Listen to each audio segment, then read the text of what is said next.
Narito na ang numero 1 pagbabalita sa radyo na araw-araw. Pinakikinggan sa Luzon, Visayas at Mindanao. KBP Golden Dove Best News Program. Mula sa Head News Center ng pinakamaraming himpilan at number 1 na radio network ng bayan, RMN. Ito ang numero 1. RMN News Nationwide. RMN News Nationwide. Kasama ang maasahang broadcaster, Buddy Oberas, at ang KBP Golden Dove Best Newscaster, Weng de la Peña. RMN News Nationwide. RMN News Nationwide. Mga kasama ngayong tanghali ho, Martes sa RMN News Nationwide. Patay sa patuloy na umakyat na sa 7. Ilang domestic at international flights kanselado. Philippine Red Cross nangangambang marami pang apektado ng baha ang hindi nabibigyan ng tulong. Pero ang DSWD tiniyak na sapat ang supply ng relief goods. May ginagawa, baka naka-announce naman, pero wala kami nakitang tao masyado sa mga evacuation centers. Ibig sabihin, yung mga tao ayaw umalis, ayaw lumikas sa bahay nila. Tuloy-tuloy po yung pakikipag-ugnayan namin sa Provincial Disaster Risk Reduction Management Councils ng mga apektadong probinsya. Ang DFA itinaas na sa Alert 4 ang crisis alert naman sa Egypt. Mga Pinoy doon inabisuhan na makipagtulungan sa repatriation. Patay sa banggaan ng barko sa Cebu, sumampa na sa 61. Sa balitang negosyo, turismo sa Aklan, apektado ng suspensyon ng Zest Airways. At balitang world, anak ni na Prince William at Duchess Catherine inilabas na ng Kensington Palace. RMN News Nationwide. Ang pinakamalaking mga balita abot sa bawat Pilipino saan man sa bansa. RMN News Nationwide. Buenas tardes, Pilipinas. Tanghali ho ngayon ng Martes na Agosto 20, 2013. Ito po ang numero 1 RMN News Nationwide. Sa pangalan po ni Buddy Oberas, ako si Weng de la Peña. Tayo po ay live ngayong tanghali sa DXIC 711 RMN Iligan, DXPR 603 RMN Pagadian, sa DXRS 918 RMN Surigao, ganun din sa DXCC 828 RMN Cagayan de Oro. Live international pa rin via www.rmnnews.com/TV at WRMN New York, USA. At syempre sa lato ng ating mga numero 1 AM radio stations sa buong bayan yan. Bago natin simulan ho yung mga magbabalita ho sa inyo ngayong tanghali, samahan niyo po ako sa konting iksing panalangin para ho sa nararanasan nating habagat, pag-ulan, pagbaha dito sa Luzon, particularly sa Metro Manila. Panginoon, sa hudyat ho ng iyong salita, sumusunod ang hangin at ang dagat. Lunat mo ang iyong mapagpalang kamay upang huminto na ang ulan at baha. Lingapin mo ang aming mga kapatid na ngayoy giniginaw, nagugutom at lubog sa baha. Pawiin mo ang lahat ng aming mga takot at pangamba. Imulat mo ang aming mga mata at buksan ang aming mga puso upang makatugon kami sa pangangailangan ng bawat isa. Amen.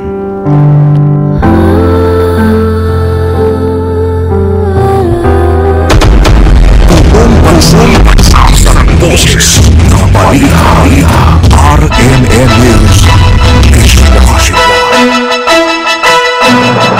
Sa mga balita ho naman natin, sumampa na sa 7 ang bilang ho naman namatay sa pananalasa ng habagat na pinigting ho ng bagyong Sibaring. Sa press conference ng NDRRMC na nagpapatuloy pa rin hanggang ngayon, inihago ng NDRRMC sa pamamagitan ni spokesperson Major Reynaldo Balido na bukod sa 3 na namatay, may 4 na nadagdag sa listahan. Isa dito ay sa Bataan, habang 3 naman ang nasa Pampanga na pawang biktima ng pagkalunod. Nanatili naman sa 11 sugatan habang 4 ang nawawala. Ayon kay Balido, patuloy pa rin ang binabantayan na 64 na kalsada na hindi pa rin ho madadaanan dahil sa pagbaha. Yung ating pong bed, natagdagan na po ng 4. It is attributed sa report na pinadala sa atin ng ating Office of Civil Defense Region 3. And makikita po natin na isa sa Bataan and 3 sa Pampanga.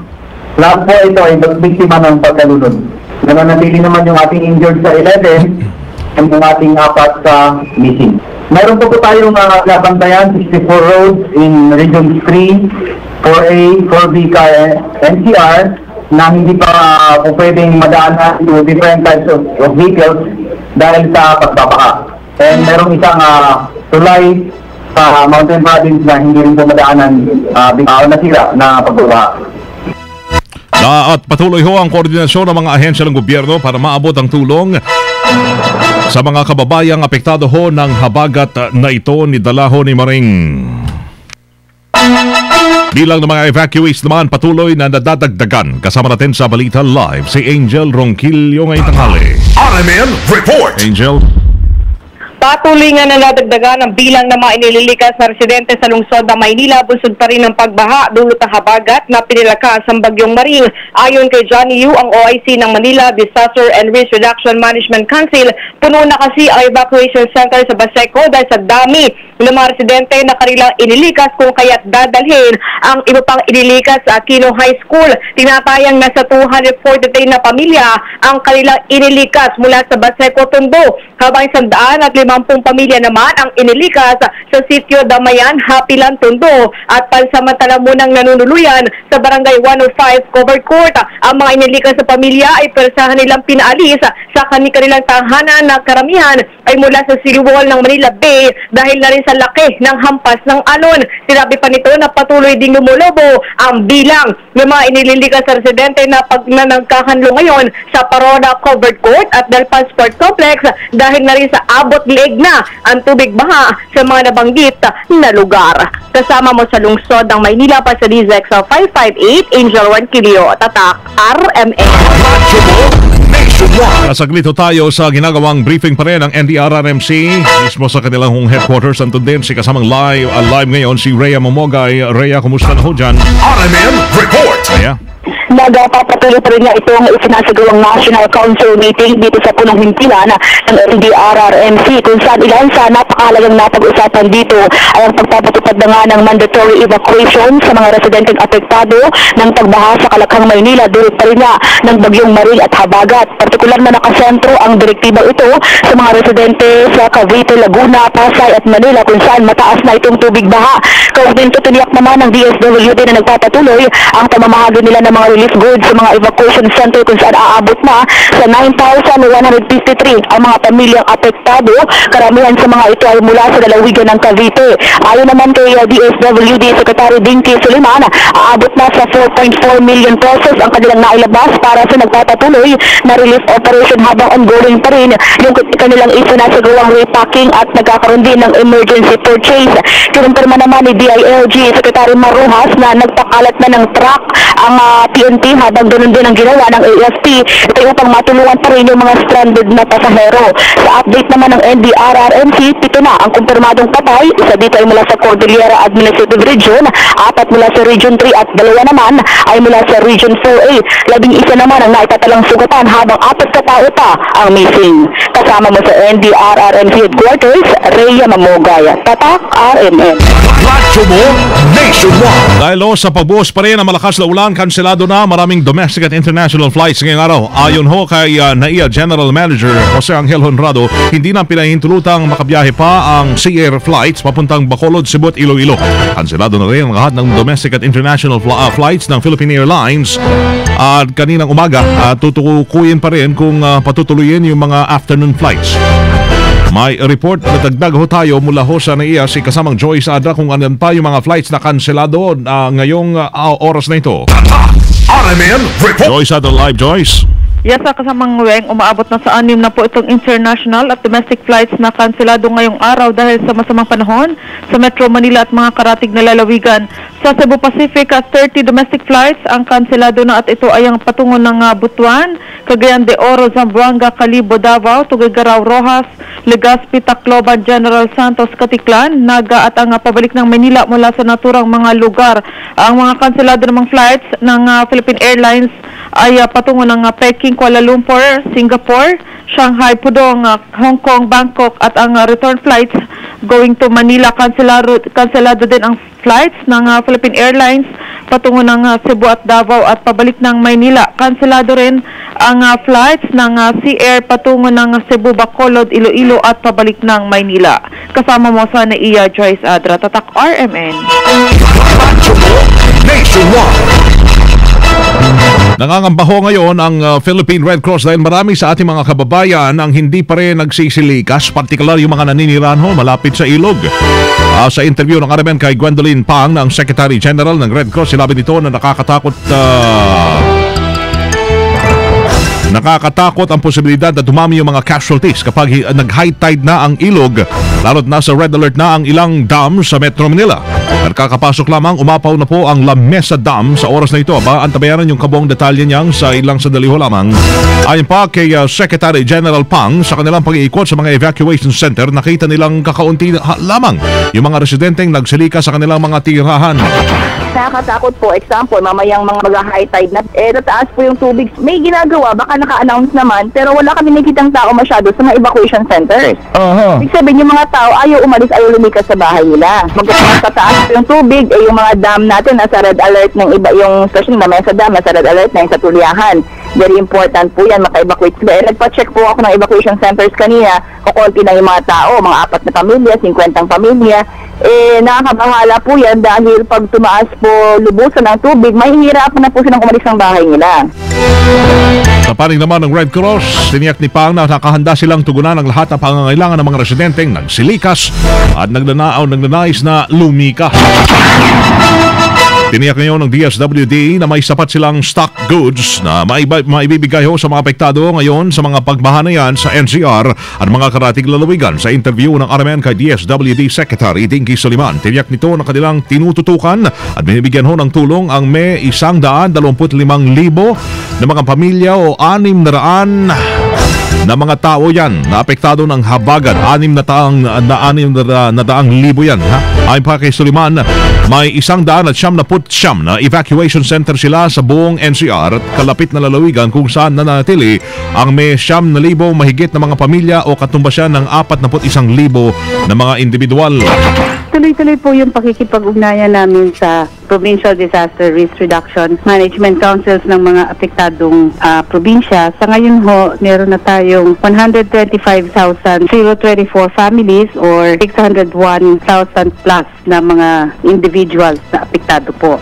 NCR, CAR, Region 1, 3, 4A, and 4B. At meron po tayong 199 evacuation centers na naglilingkod sa 9,153 families or 41,100 persons. Si DSWD Secretary Dinky Soliman. May nabanggit ko ho na umapaw na nga yung La Mesa Dam sa Quezon City. Ang buong detalye sa ilang sandali ho lamang. Pero kapag oras ho na umapaw na yan, ibig sabihin tadaloy ho yung tubig sa Tuliahan River na inaasang magpapabaha po sa barangay Greater Fairview, North Fairview, kasama na rin ang Novaliches, Gulod, San Bartolome, Santa Monica at Santa Lucia sa Quezon City. Aabot din ito sa Caloocan ha. Ganon din sa Valenzuela, Malabon at ilang pang lugar na dinaraanan ng Tuliahan River. Naabisuhan na yung mga lokal na pamahalaan doon para sa evacuation bago tuluyang umapaw na nga ang dam o yung La Mesa Dam sa Quezon City at lumaki ang tubig sa ilog. Ilang pamilya naman ang nasa gilid ng Tuliahan River, partikular sa barangay 160 sa Caloocan City, ang kusa na rin nauna ng lumika. Pantay ulan, pantay baha, special coverage. Muling itinaso sa red alert o red rainfall warning ang Metro Manila at mga karatig lalawigan. Alas 7:30 ng umaga nang unang itinasa red rainfall warning ang Metro Manila, Rizal, Laguna, Bulacan, Zambales, Cavite, Bataan, Pampanga at Occidental Mindoro. Matapos ang 3 oras, muling naglabaso ng babala ang Pag-asa hinggil sa heavy to torrential rainfall sa Kamaynilaan, Rizal, Laguna, Cavite, Bulacan, Pampanga, Tarlac, Zambales at Bataan. Inaasa namang katamtaman hanggang malakas na pagulan mamaya ang mararanasan o patuloy na mararanasan sa Northern Quezon at bahagi ng Nueva Ecija. Inulubog sa baha ng malakas na pagulan sa magdamag ang maraming kalsada sa Metro Manila at mga karatig lugar. Dahil dyan, sinuspendiho ang klase sa lahat ng antas ng Metro Manila, maging ang pasok sa mga tanggapan ng gobyerno. Sa ibang balita naman, sa labas ng bansa, itinaas na sa Alert Level 4 ng DFA ang crisis sa Egypt kasunod ng lumalalang sitwasyon doon. Ito ang ipinahayag ni DFA spokesperson Assistant Secretary Raul Hernandez sa kanyang Twitter account mula sa direktiba ni DFA Secretary Albert de Rosario na nasa Cairo. Sa ilalim ng Alert Level 4, ipinatutupad ang mandatory repatriation sa mga Pinoy workers sa Egypt na aakuin ng gobyerno ng bansa ang gastusin. Sa ngayon ay meron pong 6,000 Pinoy sa Egypt kung saan 4,000 rito ay nasa Cairo. Matapos ang assessment ni Del Rosario kasama sina Office of the Undersecretary for Migrant Workers Affairs Jesus Yabes at iba mga opisyales, mapanganib para ho sa mga manggagawang Pinoy ang kondisyon ngayon sa Egypt bunsod ng away politika at banta naman sa seguridad.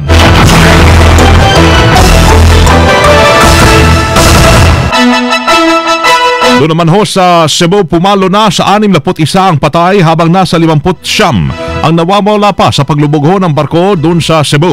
Ito ay matapos ma-recover ang dalawang hindi nakilala pang bangkay pagkaahon ng mga diver sa unang sisid ng mga ito.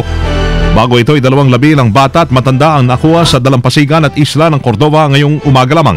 Bagya namang gumanda ang panahon sa lugar, sinuspindi naman ang pagsisid muna sa lumubog na barko dahil sa matinding current sa ilalim ho o yung high tide. Oras na gumanda ang resulta ng inspeksyon, muling itutuloy ang operasyon. August 16 ho nang lumubog ang barko ng Tugo matapos mabangga ng cargo vessel naman ng Sulpicio Lines. RMN News Negosyo. Malaki ang naging epekto sa turismo sa Aklan at isla ng Boracay nang inilabas na suspension order laban sa ZES Airways. Itong kinumpirma ni Calibo International Airport Manager Engineer Percy Malonesio. Nilinaw niyang mas mabuti pa rin ito dahil mahalaga pa rin ang kaligtasan ng eroplano ng mga tao o yung mga pasahero. Gumagawa na ang ZES Air naman ang paraan para mabawi ang suspension order at makabalik na sa normal ang operasyon. Nag-ugat ho yung pagsuspende ng higher authorities ng CAAP sa naturang airline company dahil sa ilang mga nakitang paglabag nito, kagaya na lamang ng hydraulic leakage at fuel overflow. Delikado yun. RMN News Abroad. Naisa publiko ho ang ng Kensington Palace ang mga bagong larawan ni Prince George. Ito yung anak ho ni na Prince William at Catherine, Duchess of Cambridge. Sa ulat ho, ang dalawang larawan na inilabas ng palasyo ay kuha mula sa tahanan ng mga Middleton sa Bucklebury, Berkshire, kung saan namalagi ang mag-anak matapos makapanganak si Catherine. Mga kasama live print. Ay maulang umaga at tanghali. Wala dito sa RMN News Center sa Makati City, Metro Manila, Philippines. Inyo pong narinig ang numero 1 RMN News Nationwide ngayong Martes, August 20, 2013 na ho tayo. Sa mga nasa Davao ngayon, susunod na ho dyan sina ang RMN News Diretso Balitang Davao sa DXDC 621. Panoorin ang naging pagbabalita natin ngayong alas 12 ng tanghali. Sa YouTube lamang yan, i-type lamang ang RMN News Nationwide. Salamat ho sa inyong naging panahon. Thank you Lord at tayo po ay nagkasama-sama muli. Ingat lamang ho kayo sa inyong mga pupuntahan at sa inyong mga tahanan sa mga binaha ngayong araw na ito dito sa Luzon at Metro Manila. Ingat, tawag ho kayo sa mga rescue hotlines para ho kung kinakailangan nyo ho ng tulong. Ano po? Kasama nyo sa serbisyo publiko sa pangalan po ni Buddy Omeras, ako si Weng de la Peña. Dito pa rin yan sa tahanan ho na may pinakamaraming number 1, pinakamaraming himpilan, ang RMN Radyo Mo Nationwide. Live via satellite. RMN News Nationwide. Buong bansa sa boses ng balita. RMN News Nationwide. Natin, tatak alas 12:19 ng tanghali na. Tatak RMN.